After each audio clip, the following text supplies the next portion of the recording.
Sobrang saya ko nga for today's video kasi ang ganda ng pakiramdam ko, kaya naman sumama ako sa paghatid sa mga bata sa school kasi first time ko rin na makita yung bagong school nila. Nag-transfer kasi sila dito sa may MI, Magalang Institute. So ayan, nakakamiss lang din na gawin yung mga bagay na dati ako talaga yung gumagawa, like yung ganitong simpleng errand, ng pag-grocery.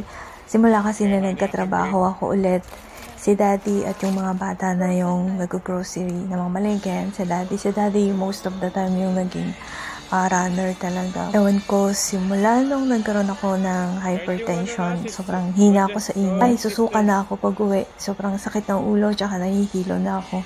Kaya naman sobrang dalang ko nang lumabas. Kaya nga naman sa pagkakataon na to, sobrang saya ko. Nakakamiss gawin yung mga simpleng bagay na dati mong ginagawa. Alam nyo ba nung maliliit pa yung mga bata, ito yung pinaka-paborito namin gawin na magkakasama, yung mag-grocery. Ayan, ang sarap lang enjoyin ng mga simpleng bagay, ng mga simpleng blessing na minsan natatake for granted natin.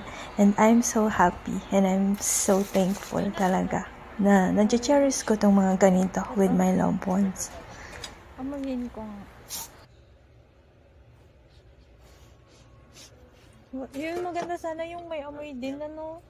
The same time, ano siya? Alin? Ito sa ano, para meron pamatay ng insekto. Magkano yan siya? 702? May. Nga lang. Yung dati. Oo, kuha na lang tayo ng albatros. Ito, my favorite. Itong color white at ano. Yes. Magkano yan, Dad?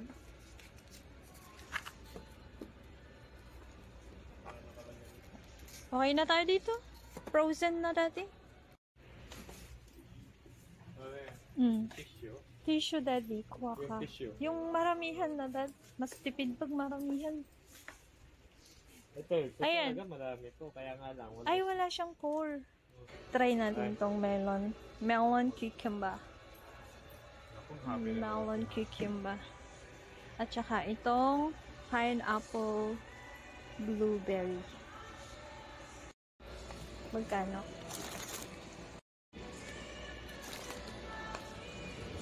Bili. Ha?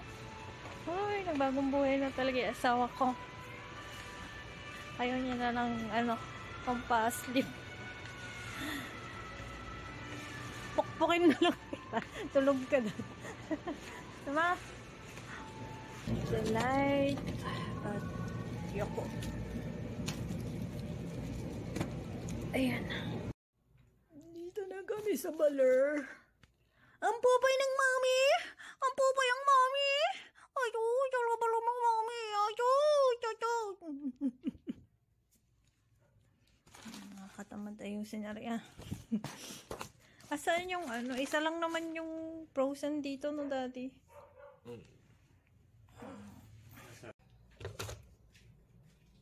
Wait lang. Wala naman dito para sa'yo. Hindi naman pwede sa'yo itong root beer.